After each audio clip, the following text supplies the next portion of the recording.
कई सदियों पहले की बात है। एक प्राचीन शहर था जहां अच्छाई और बुराई के बीच चल रहे युद्ध ने समाज को विभाजित कर दिया था। शहर के आदिवासी योद्धा राजा विक्रम और उसके शत्रु योद्धा राजा अंगद युद्ध की खोज में थे, जो एक रहस्यमय मूर्ति को प्राप्त करने के लिए अब तक कभी नहीं बदले गए थे। राजा विक्रम ने अपने सामंजस्यपूर्ण योद्धा सोमनाथ को चुना और राजा अंगद ने अपने विशाल सेना नायक देवराज को चुना ताकि वे एक दूसरे के खिलाफ बढ़ें। पहला प्रश्न, दूध का पर्याय। सोमनाथ और देवराज को एक दिन एक चरणियों भरे वन में मिले, जहां उन्हें पहला प्रश्न पूछा गया। दूध का पर्याय बताओ, सोमनाथ ने कहा। दूध का पर्याय अमृत है, जो जीवन को ऊर्जा और स्वास्थ्य से भर देता है। देवराज ने हंसते हुए उत्तर दिया। दूध का पर्याय मित्रता है, जो दिल को सुकून और समृद्धि से भर देता है। दूसरा प्रश्न, अंधकार का राजा। अगला प्रश्न था, अंधकार का राजा कौन है?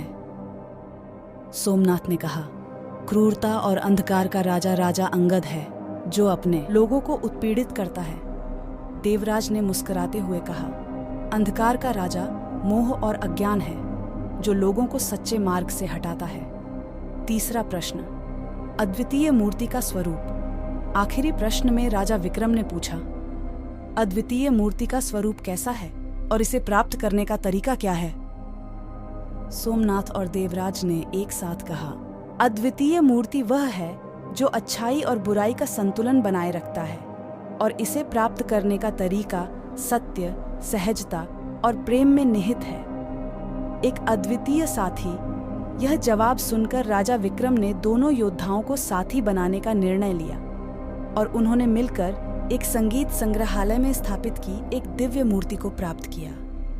इस मूर्ति को प्राप्त करने के बाद सोमनाथ और देवराज ने संगीत संग्रहालय को एक नए युग का सकारात्मक केंद्र बनाया, जहां लोगों को अच्छाई, सत्य और प्रेम की महत्ता का आदान प्रदान सिखाया गया।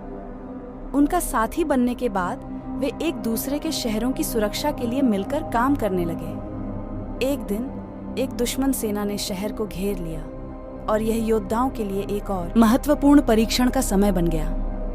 राजा विक्रम ने अपनी सेना को संगीत संग्रहालय की ओर बढ़ने के लिए आदेश दिया, जहां अद्वितीय मूर्ति स्थित थी।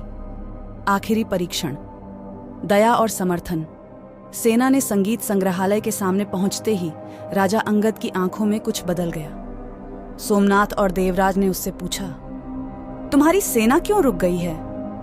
राजा अंगद ने उत्तर दिया, मैंने अपनी भूल को पहचाना है और मैं समझता हूँ कि अद्वितीय मूर्ति ने हमें यह सिखाया है कि अच्छाई और समर्थन में ही जीत है। हम युद्ध की बजाय शांति की ओर बढ़ेंगे। इससे राजा विक्रम ने भी समझ लिया कि वास्तविक शक्ति उसे अपने दोस्तों के साथ है, और उन्होंने राजा अंगद को संगीत संग्रहालय में आमंत्रित किया। आत्मविकास और शांति का संदेश। इस घड़ी में योद्धा सोमनाथ और राजा अंगद ने साथी बनकर अपने लोगों को शांति, सहजता और एक दूसरे के साथ बढ़ने का संदेश दिया। उनका साथी बनने से पहले जैसा युद्ध का माहौल था, वैसा हमारे भी दिनों में बदलाव होने लगा। अद्वितीय मूर्ति की खोज ने नहीं सिखाया केवल योद्धाओं को, बल्कि इसने आपसी समर्थन, दया और सहयोग का महत्व भी बताया। इस प्रेरणादायक कहानी ने लोगों को समझाया कि अद्वितीय मूर्ति हमारी अच्छाई और बुराई की ऊंचाई को नहीं, बल्कि हमारे साथीगत संबंधों को महत्वपूर्ण बनाती है। एक नई शुरुआत। यात्रा का संकेत। वही रात संगीत संग्रहालय में एक रहस्यमय प्रकाश उग आया और अद्वितीय मूर्ति की ओर इशारा करता हुआ दिखाई दिया। सोमनाथ और देवराज ने समझ लिया कि यह एक नई यात्रा की शुरुआत का संकेत है। प्रचंड प्रतिबद्धता। सच्चे योद्धा। उन्होंने एक साथ नए क्षेत्रों की ओर रुखा, जहां अच्छाई की ओर से अद्वितीय मूर्ति ने अपने योद्धाओं को एक नया कार्य सौंपा। इस यात्रा में वे सत्य, न्याय और प्रेम के लिए नए उद्देश्यों की खोज में निकले। सजगता का आदान प्रदान। चुनौतियों का सामना। जब वे अनजान भूमियों आगे बढ़ रहे थे, वहां उन्हें नए संघर्षों का सामना करना पड़ा। लोगों की सजगता और आपसी समर्थन की आवश्यकता थी। सोमनाथ और देवराज ने लोगों को एकजुट करने के लिए कई प्रेरणादायक कार्यक्रम आयोजित किए, जिससे उनकी सामर्थ्य और साझेदारी में वृद्धि हुई। आत्मसमर्थन, सफलता की कुंजी। वे दिन रात मेहनत करते रहे और अपनी आत्मसमर्थन को बढ़ाते रहे। अच्छाई के रास्ते पर बढ़ते हुए उन्होंने नए दृष्टिकोण और समाधान विकसित किए जो लोगों को सहायता करने में मदद करें। शांति की प्राप्ति, समर्पण और मित्रता। एक दिन उन्होंने एक अत्यंत कठिन समस्या का सामना किया, जिसमें आपसी समर्पण और मित्रता की आवश्यकता थी। सोमनाथ और देवराज ने अपने योद्धाओं के साथ मिलकर समस्या का समाधान निकाला। उन्होंने देखा कि समर्थन और समर्पण की शक्ति से हर कठिनाई को पार किया जा सकता है। सबका संग, एक नया विश्व। इस यात्रा में उन्होंने देखा कि सबका संग, एकजुटता और सामंजस्य से ही एक नया विश्व बना जा सकता है। उन्होंने लोगों को एक दूसरे के साथ शांति, सुख और समृद्धि की ओर बढ़ने के लिए प्रेरित किया। धरती पर नया सामर्थ्य, एक समृद्ध ओर बढ़ने के लिए प्रेरित किया। धरती पर नया सामर्थ्य, एक समृद्ध समाज। यह सामर्थ्य नहीं केवल उनके शहर को ही, बल्कि पूरी धरती को एक समृद्ध समाज की दिशा में बदल दिया।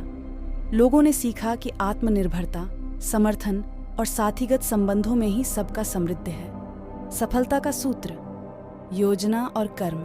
सोमनाथ और देवराज ने यह सिद्ध किया कि सफलता का सूत्र एक अच्छी योजना और सटीक कर्म है। उन्होंने लोगों को सिखाया कि वे अपने लक्ष्यों की प्राप्ति के लिए सही दिशा में कदम बढ़ाएं और मिलकर मुश्किलों को पार कर सकते हैं। नया युग, एकता और सद्भावना। धीरे धीरे एक नया युग आरंभ हुआ, जिसमें व्यक्ति, समुदाय और राष्ट्र एकता और सद्भावना की ओर बढ़ रहे थे। लोग अपने अद्वितीय मूर्ति के साथ जुड़े रहकर सामूहिक समृद्धि की ओर बढ़ रहे थे। एक नई पीढ़ी, शिक्षा और सामर्थ्य। समृद्धि की इस यात्रा में नई पीढ़ी को शिक्षा का महत्व और अपने सामर्थ्य का सही इस्तेमाल करने की शिक्षा मिली। सोमनाथ और देवराज ने अपने विद्यार्थियों को नैतिक मूल्यों के साथ सकारात्मक सोचने की कला सिखाई। अंतिम संदेश, अच्छाई की जीत।